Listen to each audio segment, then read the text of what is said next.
talk about this topic probably every single week. I've done several YouTube videos touching base into it, and it's a conversation that I'm having with clients more than ever. And I just want to literally do one video that goes into why this happens in a deeper level than just saying, yeah, they're jealous. Because it's sometimes when people say to me, someone says something nasty to you, someone does something that's out of line, out of turn, and someone just goes, yeah, they're jealous. In my head, I kind of get that, but I want people to understand it in a much deeper level. But before we get into this today, my name's Kristian and I'm the founder of Ready for Anything, a coaching program for high performers, entrepreneurs, and execs that really want to get on top of their health, their mental performance, and actually just thrive in everything else that they're actually doing. So yeah, let's get stuck into it. So I've been in the coaching space for 9 years now, starting off as a personal trainer all the way to where I am now. And in that time, it always starts out with a goal for a client. And this is me just talking from my own personal experience as well. I want to be able to do this thing. I want to be able to do that thing. I want to look this way. I want to feel this way. I want to overcome this limiting belief that I have right now. It's always a goal. I want you to imagine this goal is like a big rock. So it's this big rock that's been living on top of your head, and you just want to remove that rock. Everyone thinks that's going to be the answer. That's going to be the solution to all the problems. When you remove that rock, you're in better shape, you're feeling better, your energy's on point, your mindset's improved, you're no longer struggling with the things that you struggle with. Well done, you've graduated into level 1. Now it's time to go to level 2. A lot of people don't realize that when you remove that first big rock, it's going to surface a lot of other issues. It's going to make other things arise that you've not dealt with. That's why it's called a journey. And this is what so many folk are caught off guard with. Now, the reason why I'm explaining this is because when you really commit to this journey of change, you don't just change physically, you change as a person.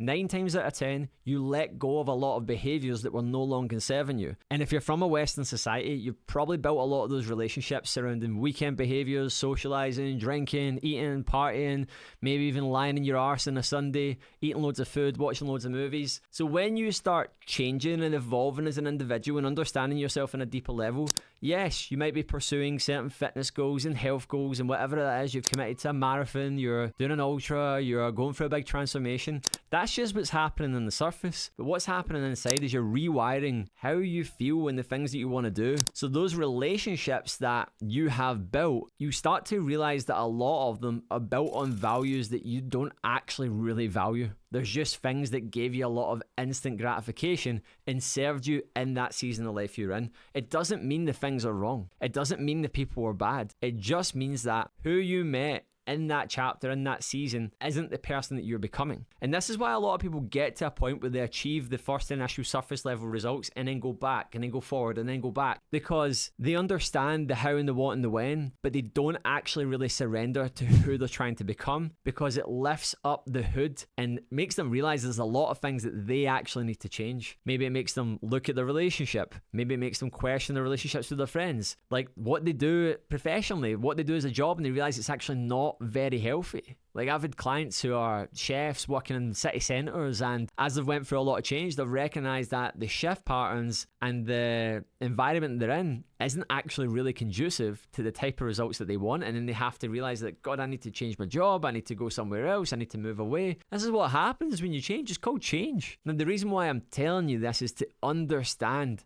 what the journey looks like. It's a journey of becoming. It's not just a journey of achieving. Everyone's like, yeah, I just need to do this goal and that goal and do that goal. Yeah, man, like, that's great. Do these goals, set these things, they will grow you. It's who you become in the process. Now, understanding this on a much deeper level and grasping this, hopefully if you're watching this right now, think about what other people are going to think then. So if you've spent a decade, 15, 20 years with someone knowing you as a certain type of individual, certain behaviors, tendencies, you're the yes person, you're always going to be there when they do these things that you're trying to break away from, it's probably going to offend them if you start changing. It's probably going to hold a mirror up to what they're not doing. That's not to say that they're wrong. That's not to say that they have to follow suit and do exactly as you do, but it's understanding the fact that you changing warps their idea of you. Now, if you've grew up with someone as well, it's even harder, because their brain, if you've grew up with someone from a young age, you've went to primary school, high school, college, university, or whatever, their brain has been shaped that entire time watching you grow as your brain's being shaped as well.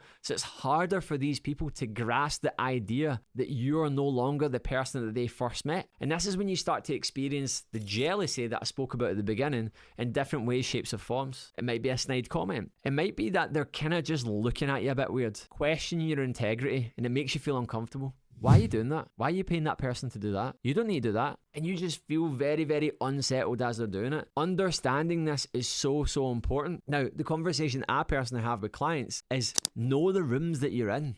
Know the conversations that you're having.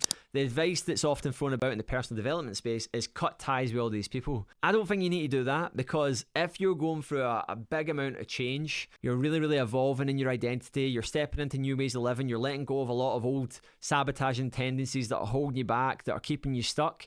You're in a vulnerable spot. Your tail's between your legs. You don't really know who you fully are at this point. Some days you feel great, some days you feel down. Cutting away all the people that are close to you in your life in that season maybe isn't the best advice. If you're coming away from extreme addiction and really, really damaging behaviors that could potentially ruin your life, then yeah, I would probably suggest walking away from those people. But it's about knowing the rooms that you're in, knowing the conversations that you have, and knowing who to share that with as well. I was having a conversation with one of our clients last night who's going through a huge amount of change right now. And the recurring conversation is that they're having conversations with their mum about the change that they're going through. And I said, respectfully, does your mum understand what you're doing, right? And they were like, no. I was like, so why are you speaking to your mum about these things that you know are making you feel uncomfortable, that are hard to change? You kind of know what the answer is going to be. You're kind of going there because you know that she's going to tell you what you want to hear. So I'm not saying you have to cut everyone out of your life, but if you're going through a chapter right now where you're lifting up the hood, you're taking off the mask, you're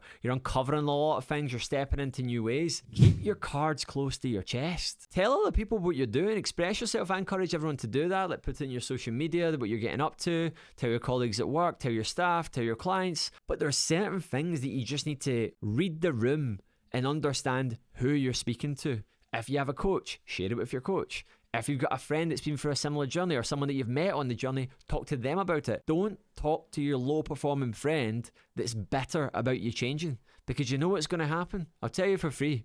They're going to say something that's going to put you down, and because you're in this spot where you feel that you're still figuring yourself out, you're going to end up questioning yourself, and you're either going to grow from it or you're going to backtrack and then surrender back to me. This is what I see with so many people as well. So it's hard because some of these people aren't just friends that you grew up with. It could be your partner, it could be your husband, it could be your wife, it could be one of your best friends, it could be your business partner. It's so hard, and it's such a tough situation to get yourself into because it's rough. But the thing you need to remember in times like this is growth is at the other side of discomfort. And ultimately, do you really want everyone applauding you? This is the question I often ask myself. Like, over the last 6 months, I've had more hate on social media than I've ever had over the 9 years that I've been posting on social media, 8 years consistently on social media in the last 6 months. But I was delusional to believe that I could build a life that let me do whatever I want, build a great body and build a great relationship, and not believe that I'd get some haters along the way, and not believe that some people were going to be better. That was always going to happen. The thing that you need to remember is, as you grow as an individual, you're trying to have an impact in the world, and you're trying to be a better influence to other people, is as you're creating that influence and that little ecosystem and network of people that you're having that impact on, there's also going to be a little network over here of people that are resentful and are bitter. And you need to be okay with that, and you need to understand where it's coming from as well. And it's a good opportunity to speak to your friends about it. Like, we've had it before with clients when they've said, this person said this to me and I felt this way. I'm like, have you spoke to them about it? They're like, no. And they told them the change they were going through, and they were told them how they were feeling, and it was amazing, and the person was there. Like, you just have to respect and understand that everyone's at different stages of your journey. You're not better than someone for changing. Because I used to think that, oh yeah, like I'm ahead. Yeah, I'm maybe ahead, like physically, mentally, emotionally. Doesn't mean I'm better than anyone. It just means that I've chosen to go on this path and they haven't. If I'm still struggling to understand these things and I can't fully explain what I'm going through, what are the chances that they're going to be able to understand it and compartmentalize it? They're just going to feel the emotions and go, oh, that annoys me, that offends me. I'm going to make a little snide comment and say something to make me feel better and validate myself. That's all that's happening in their heads. So I hope I put this to rest. I hope this is the last video that you ever need to watch when it comes to understanding why people do the weird and nasty behaviors they do when you're going through an incredible change and journey. You need to be extending your network. You need to be getting around people that are going to do it. You need to be joining environments and communities like Ready for Anything, and working with men and women like me and Ailey that are going to help you see the best in yourself, that are going to help you evolve and bring that out in you so that you can do that. So yeah, make sure you've hit subscribe to the channel. And as always, if you ever want to shoot me a DM, feel free to do it. Let's talk about how we can help you and impact and transform your life.